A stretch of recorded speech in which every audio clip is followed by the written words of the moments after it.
Hey, Astrix students, welcome back. Hope everybody's doing well. I hope if you've started taking AP exams, they've gone well. If you're in that boat with this new unconventional year and testing method we're all encountering. For us, we're purposely keeping things a little light here. This week and next week, we're talking about polar curves, graphs of polar equations.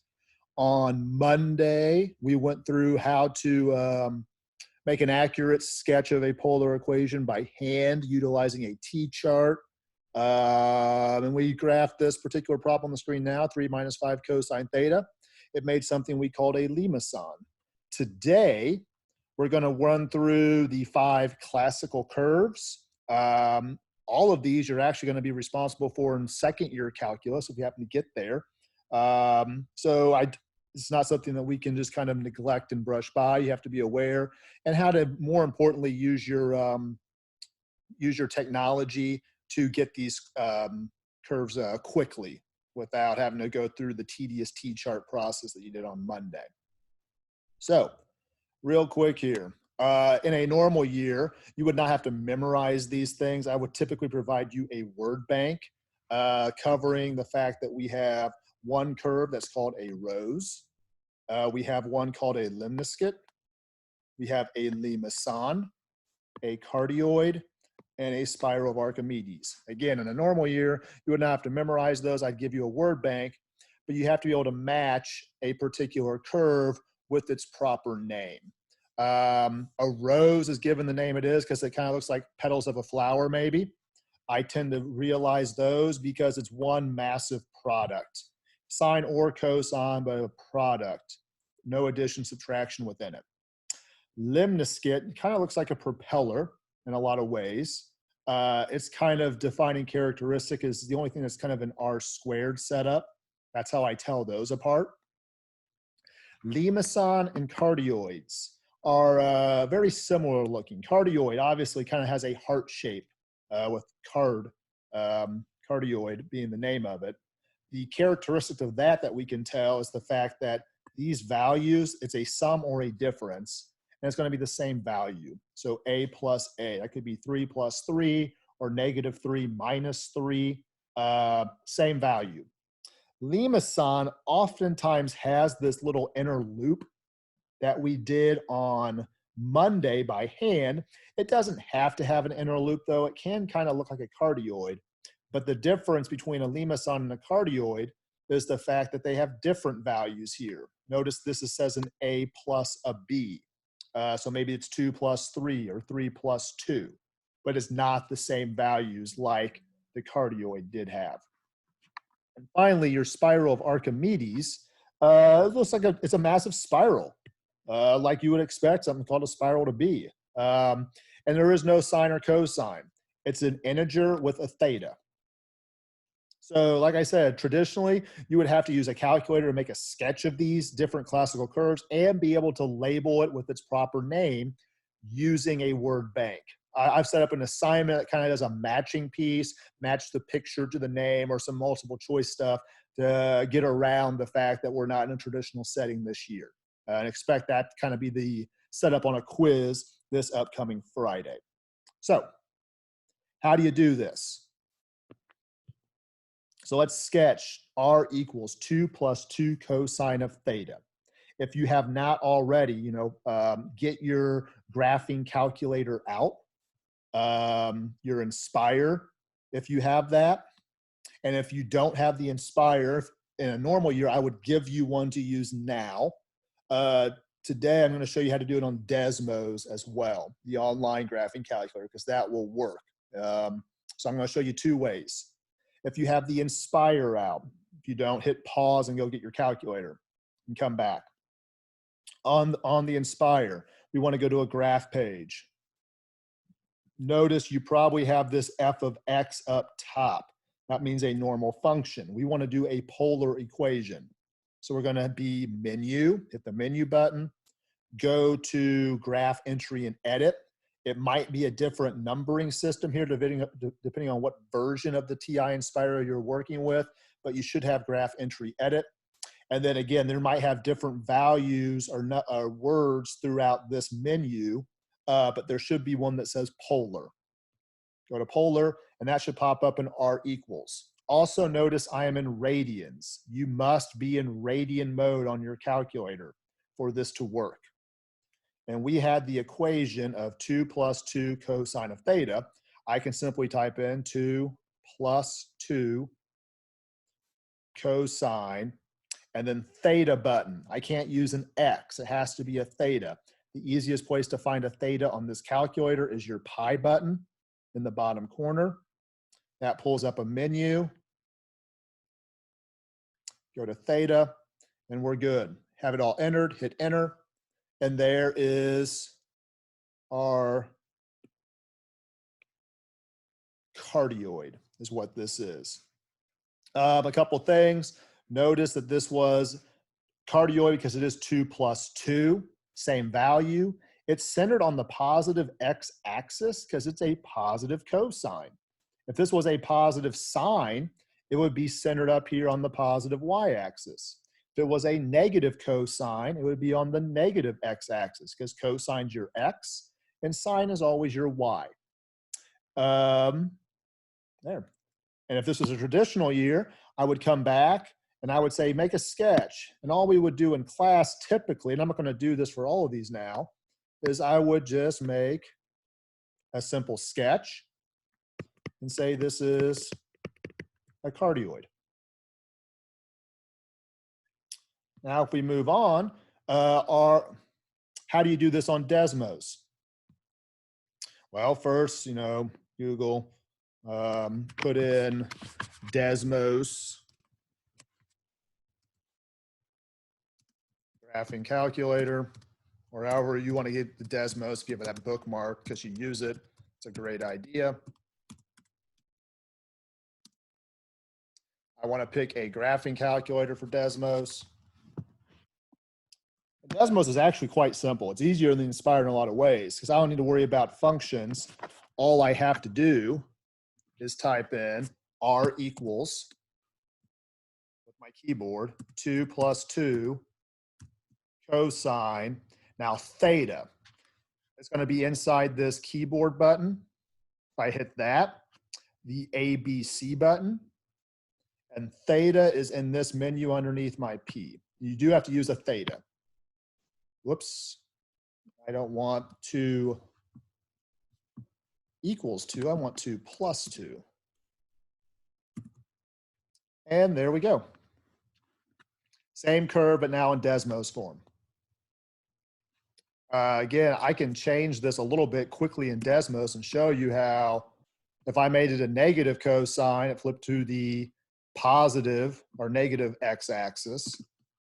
If I made this to a sine problem, negative sine, there's a heart shape, looks more like a heart there being a cardioid, but on the negative y-axis, or if I made it a positive, there it is on the positive y-axis. X that out. Moving on here, if I wanted R equals 4 theta, well, that's going to be a spiral of Archimedes. If you're using your Inspire, we want to get rid of this particular one, so I'm going to delete it. And I'm just going to hit Tab to bring up my screen again, and all I got to do is hit 4 and theta. Not a lot shows up on the Inspire because we're zoomed in too much. So zoom your window out. I'd go menu, window zoom. I'd probably zoom out. It's the quickest, easiest way because we're just doing a sketch here. And zoom out a few times. And there is a spiral of Archimedes. And if we were doing this in class normally, all you would have to do is make a sketch and label spiral of Archimedes. Desmos, piece of cake, 4. Again, I need my theta. So it's that ABC button, theta. Whoopsie. I need the R equals in front of that to indicate we're in polar. Notice even in Desmos, this is zoomed in way too much. So if I zoom out with this minus sign, Desmos goes a little bit more. The spiral goes on forever. Your calculator stops after one spiral. Desmos takes it even more. Kind of cool. All right. Moving on this.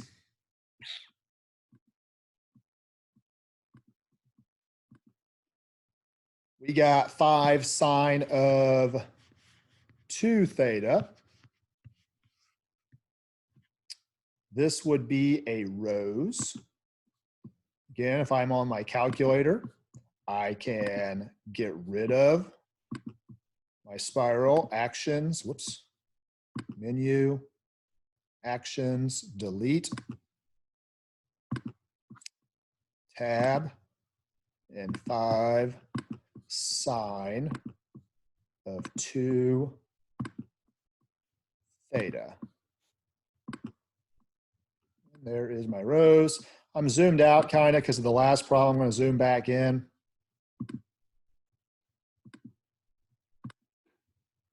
There's a decent looking rose. Desmos, I think, does a better job with these. I really do.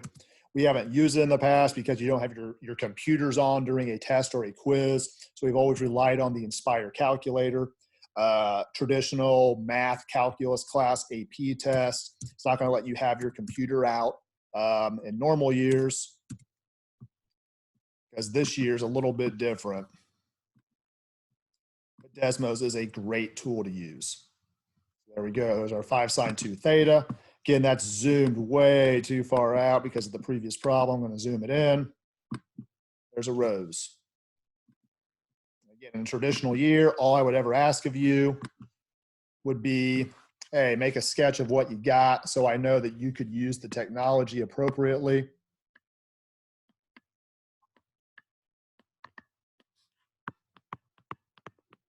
And label it so I know you're at least aware of the names. Last one here is a limniscate that we're going to do. This R squared cannot be entered in the Incalculator or in Desmos. So to get rid of an R squared, we have to take the square root. So R is radical 4 cosine 2 theta. That needs to be entered in the calculator. I know it's a limniscate because of that R squared idea. So in the calculator, get rid of the old one.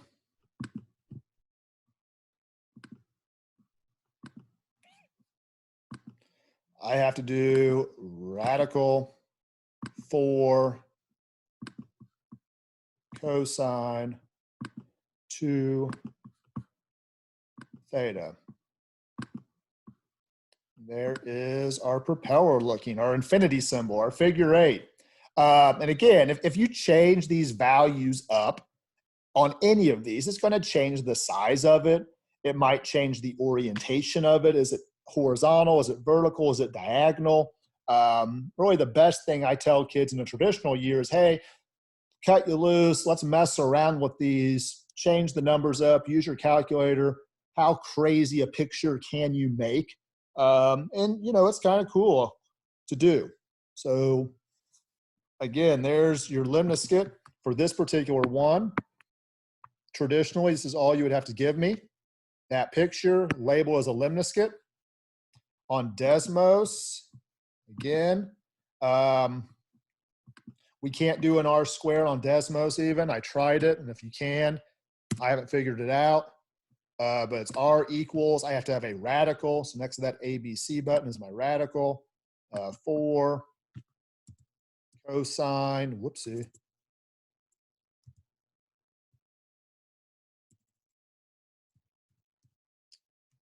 Of 2 and theta. And there's our limniscate. So these can get pretty crazy. Here's a, rose 10 sine of 5 theta.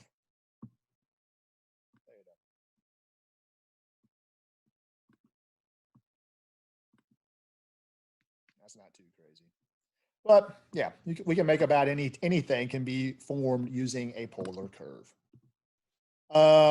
So That's all for today. Pretty quick and easy lesson. Can you use your calculator or can you use Desmos is the big idea. Um,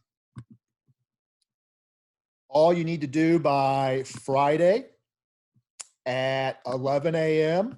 is submit the polar curves using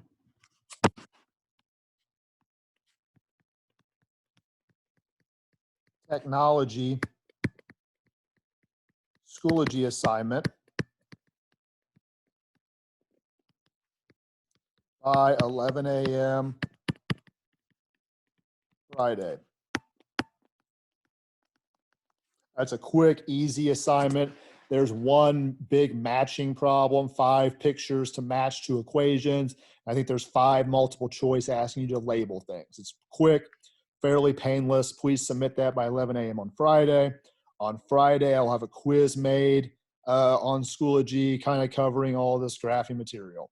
Hopefully, easy grade. If not, again, reach out to me. Let me know if you're having issues. Let me know if you can't get Desmos or your calculator to work.